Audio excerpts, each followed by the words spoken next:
This is the truth of the case! Let's go over the trick that Kokichi and the culprit created together. Last night, Kibo saw Himiko from the window of his lab. She was carrying a black case and heading to the Exisal hangar. When she reached the hangar, she handed the case to someone through the bathroom window. That someone is the culprit of this case. Locked in the bathroom, the culprit had asked Himiko to bring them a certain weapon. A disassembled crossbow from Maki's lab. The culprit was going to use the crossbow to challenge Kokichi to a fight.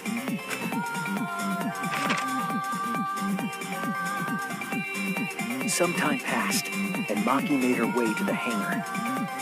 She was going to the hangar to kill Kokichi and save the culprit trapped in the bathroom. However, the hangar had an electric barrier preventing her from entering. Fortunately for her, she had an electro hammer to get around the barrier, in a way.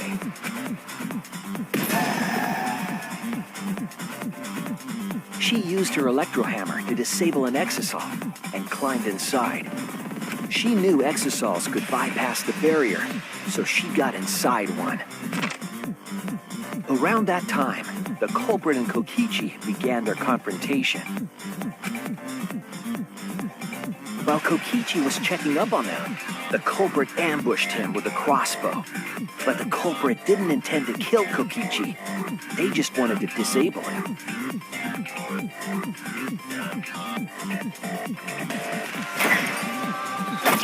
That's why the culprit aimed for Kokichi's right arm.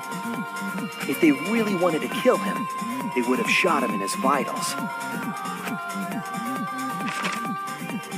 Kokichi reeled from the arrow, and the culprit jumped on him immediately.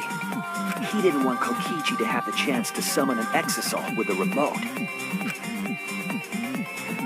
While they were fighting, something happened that caught them both off guard.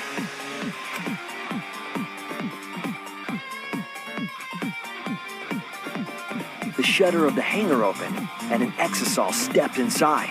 Kokichi was definitely not expecting an exisal to interrupt them. He pulled out his remote in an attempt to control the exisal.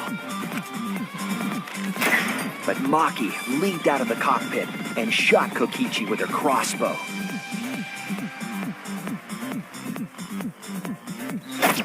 The arrow hit Kokichi right in the back, and it was no normal arrow. The tip was covered in a lethal poison from my lab called Strike 9 poison. The poison kills slowly. It seems as if Maki wanted Kokichi to confess before he died. But even with poison in his veins, Kokichi continued to spin his lies. When she had had enough, Maki tried to finish him off with another poisoned arrow. But this time, Maki was the one caught by surprise. To keep Maki from becoming the Blackened, the culprit used their body to shield Kokichi. The culprit's left arm was struck by a poison arrow. Maki remembered that there was an antidote in my lab and immediately ran off to get it. The Strike 9 poison slowly circulated through their systems and would soon kill them both. But in that desperate situation, Kokichi thought up a clever lie. He incorporated this unforeseen event into his plan to help him win the killing game. Or should I say, help him defeat Monokuma. That was Kokichi's true objective. It's why he claimed to be the mastermind. Thinking fast, Kokichi closed the shutter so that Maki could not re-enter the hangar. Thus, Kokichi's final lie was set into motion.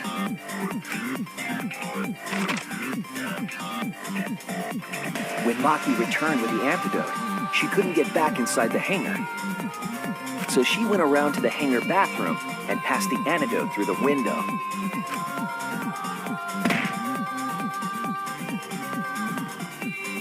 But after the culprit was given the antidote, Kokichi immediately snatched it.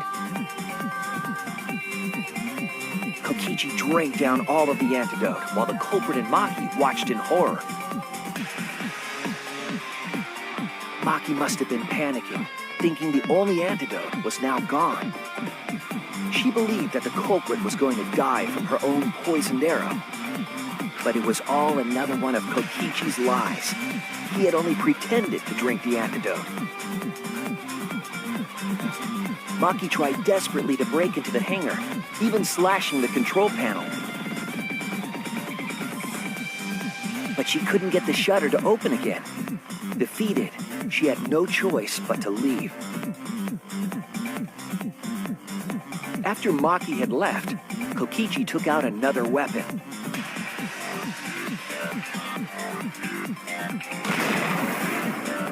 An electro bomb, capable of disabling communication devices for hours. Kokichi's plan was to use an electro bomb to knock out Monokuma's surveillance cameras. That was why he commissioned Mew to make the bombs in the first place. After detonating an electro bomb, Kokichi coerced the culprit into drinking the antidote. In exchange for the antidote, Kokichi asked the culprit to cooperate with his plan. Kokichi needed to work with the culprit to execute his final lie. Under normal circumstances, the culprit would never have agreed to such a plan. But because the culprit owed him for saving their life, they agreed to Kokichi's request. Request is a generous term. It was more like blackmail. In any case, the two were now working together as accomplices in an insane plan. There was a lot to prepare and not a lot of time. They had to work fast. If Kokichi died from the Strike 9 poison, the whole plan would be ruined. After fabricating the scene in the bathroom, the culprit dragged Kokichi to the hydraulic press. This is how the swipe pattern bloodstain from the bathroom to the press was created. Kokichi, with the support of the culprit, stood in front of the press's control panel. The two of them were finally ready to execute the insane lie. While Kokichi was setting up the video camera near the hydraulic press's control panel, the culprit laid face up inside the press, draping their coat over their shoulders. Then, Kokichi activated the press and the camera's record button at the same time.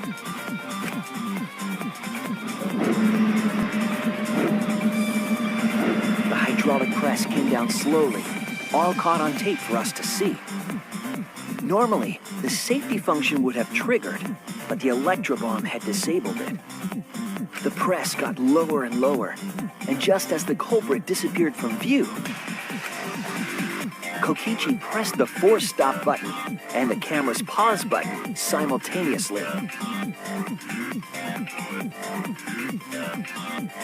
The two then switched places and also switched roles. The culprit and the victim. The would-be victim became our culprit and started up the press and camera. Kokichi had saved the culprit's life because his trick required their cooperation.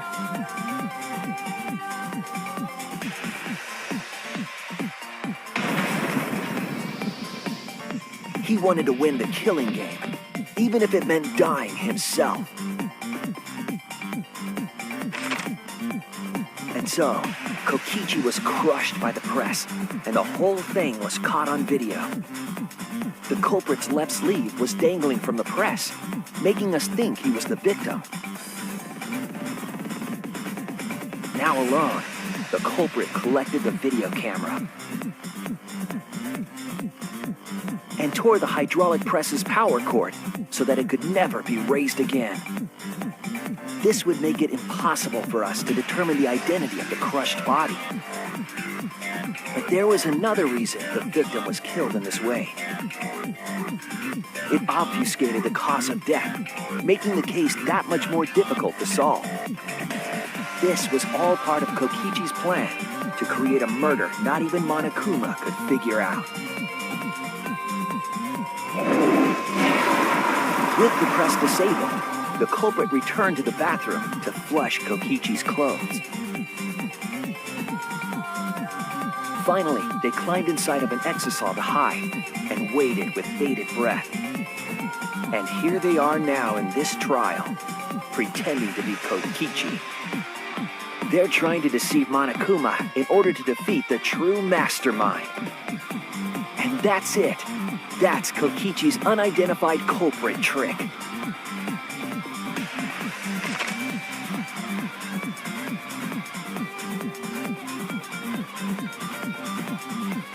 The culprit is in that exisal. It's you, isn't it? Kaito Momota, the ultimate astronaut.